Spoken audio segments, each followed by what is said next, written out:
चलेंगे सीधा पटना, बिहार की राजधानी पटना, जहां से हमारे संवाददाता प्रिंस कुशवाहा हमारे साथ बने हुए हैं। प्रिंस, प्रधानमंत्री नरेंद्र मोदी जिस तरीके से बिहार का दौरा कर रहे हैं और लालू यादव ने जिस तरीके से परिवार को लेकर के यहां पर बयान दिया था, जिसके बाद मोदी मेरा परिवार इस तरीके से लगातार जो है वो ट्रेंड चल रहा था, तो कहीं ना कहीं जो बिहार की राजनीति है वो किस तरफ जा रही है?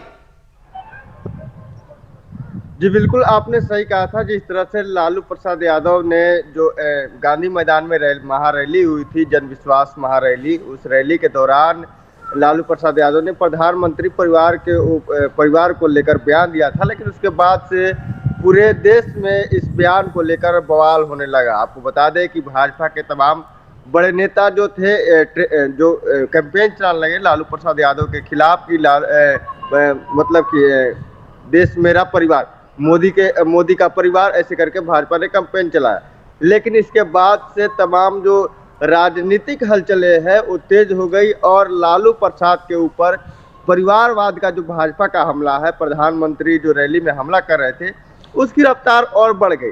तो कहीं ना कहीं बिहार में जो बयानों का दौर है और लगातार एक दूसरे पे जो हमले हो रहे हैं, भाजपा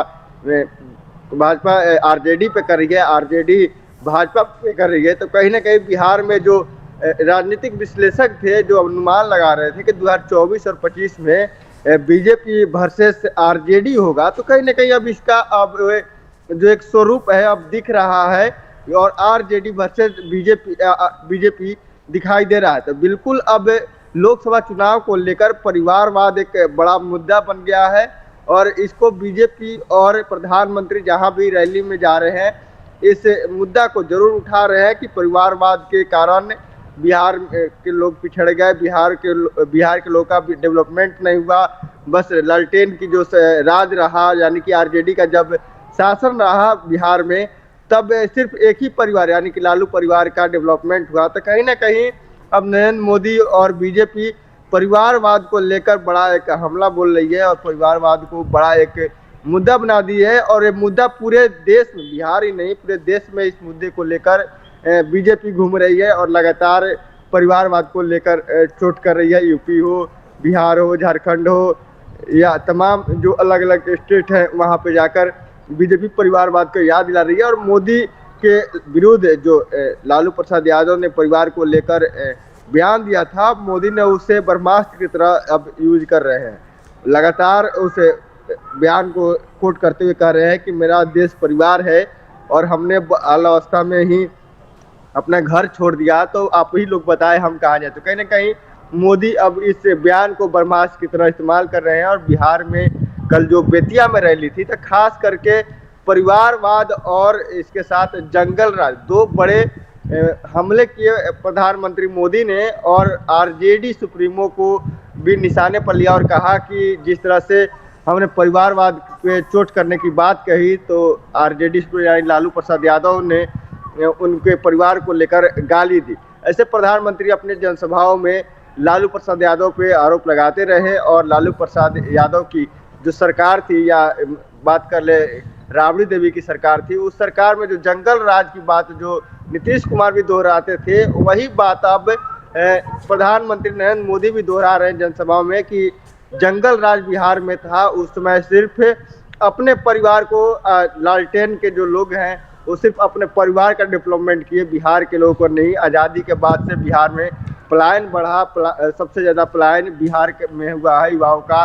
और देश में अगर समृद्धि चाहिए, देश की बढ़ोतरी चाहिए, तो बिहार का इसमें अहम योगदान होता है। अगर बिहार आगे बढ़ेगा तभी देश आगे बढ़े। तो कहीं ना कहीं बिहार को प्रधानमंत्री ने एक बड़े मतलब चुनावी एजेंडे के रूप में लिया है और खास करके बिहार में लगातार 5 दिन में ये दूसरी जनसभा है प्रधानमंत्री की और लगातार प्रधानमंत्री परिवारवाद और साथ ही जंगल राज की याद दिला रहे हैं और बता रहे हैं कि कैसे अब डेवलपमेंट हुआ और एनडीए की सरकार ने ही इस बिहार को जंगल राज से बचाया है और थोड़ा बहुत जो भी है वो मतलब जो काम हुआ है एनडीए सरकार ने किया है, नहीं तो जंगल राज इस बिहार को बर्बाद ही करता। तो तमाम इस तरह के जो चुनावी एजेंडे हैं, प्रधानमंत्री पूरे तरीके से जो पुराने जो आरजेडी के जो विफलताएं हैं उसको गिना रहे हैं, लेकिन इसके साथ ही अब बिहार में राजनीति सरगर्मी तेज हो गई है।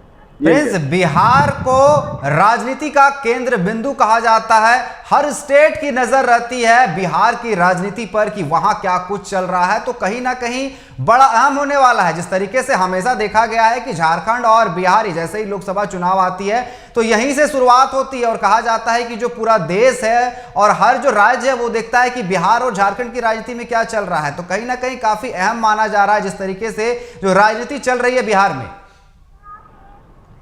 जी बिल्कुल, आपने सही कहा कि बिहार राजनीति का केंद्र रहा है। बिहार दिल्ली जाने का रास्ता बिहार होते हुए ही निकलता है। आपको बता दें कि यहाँ तमाम जो राजनीतिकार हैं या लोग हैं या युवा हैं, तमाम वो राजनीति में काफ़ी ही दिलचस्पी रखते हैं।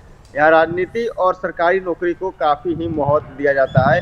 तो खास करके अभी जैसे लोकसभा चुनाव आ रहा है, इसको लेकर काफ़ी बिहार में सरगर्मी है। हर एक युवा हो या बुजुर्ग हो, तमाम एक लोग हैं जो इस चुनाव को लेकर काफ़ी उत्सुक है कि आखिर क्या होगा और क्या किसको वोट देना चाहिए और किसकी पल्ला भारी है।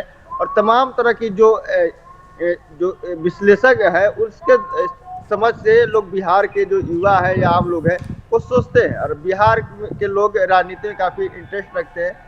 तो लोकसभा चुनाव को लेकर काफ़ी बिहार में सरगर्मी तेज है और लगातार चुनावी जो एजेंडा हैं वो अब तैरना शुरू हो गई है बिहार में। और 2024 को लेकर तमाम जो पार्टी है वो भी अपना तैयारी कर रही है, लेकिन बिहार से ही दिल्ली की गद्दी पे जाने का रास्ता बनता है। जिस तरीके से 3 तारीख को यहाँ पर किया गया, जनसभा रैली किया गया, वहां पर आरजेडी की तरफ से तमाम जो है लाखों लोग वहां पर पहुंचे हुए थे। उसके बाद पीएम मोदी का दौरा, तो कहीं ना कहीं जो राजनीतिक है उसकी सरगर्मी बढ़ गई है और लोकसभा चुनाव का शंखनाद हो चुका है। जी बिल्कुल, 3 तारीख को जन विश्वास महारैली का आयोजन किया गया महागठबंधन के द्वारा, और 2 तारीख को प्रधानमंत्री का रैली था औरंगाबाद में, और 3 तारीख के बाद फिर यानी कल प्रधानमंत्री का रैली है। तो कहीं ना कहीं बीजेपी अब आचार संहिता लागू होने से पहले बिहार में रैली करके पूरे तरीके से माहौल बनाना चाहती है, और लगातार जो बड़े नेता हैं बीजेपी के रैली कर रहे हैं और लगातार जो जनसंपर्क है वो कर रहे हैं, क्योंकि प्रधानमंत्री के रैली के साथ ही बीजेपी बिहार जो है वो मीटिंग करती है कोर कमेटी की। उस कोर कमेटी की मीटिंग में तय होता है कि जो बिहार बीजेपी के जो बड़े नेता हैं, पॉपुलर नेता हैं, उनको 100 किलोमीटर के अंदर 30 सभाएं करनी है। तो लगातार कहीं ना कहीं सभी को टास्क मिल रहा है और लगातार लोग आचार संहिता से पहले जनसभाएं कर रहे हैं, और ऐसे में सभी क्षेत्रों को ध्यान रखते हुए सभी जगह सभा किया जा रहा है, और लगातार लोगों से जनसंपर्क भी कर रही है भाजपा, चाहे तमाम जो राजनीतिक के पार्टियां हैं। अब 10 दिन के लगभग में तेजस्वी यादव फिर से एक बार बिहार के दौरा करेंगे और तमाम जगह जाकर लोगों से मिलेंगे और वहां पे जनसभा करेंगे। प्रिंस, अब देखने वाली बात होगी कि इन जनसभा का फायदा किसे मिलता है, महागठबंधन को मिलता है या फिर एनडीए को मिलता है। लेकिन लगातार जिस तरीके से जनसभाएं की जा रही है, वोट बैंक को निशाना साधने की कोशिश की जा रही है। फिलहाल आपका हमारे साथ जुड़ने के लिए और तमाम बातचीत करने के लिए आपका बहुत बहुत धन्यवाद। तो लगातार बिहार में जो है रैली चल रही है, पीएम मोदी पिछले 5 दिनों में दोबारा बिहार जा चुके हैं। वहीं लगातार जिस तरीके से जो राजनीतिक सरगर्मी है वो बढ़ गई। अब देखने वाली बात होगी कि लोकसभा चुनाव में जनता किसका समर्थन करती है।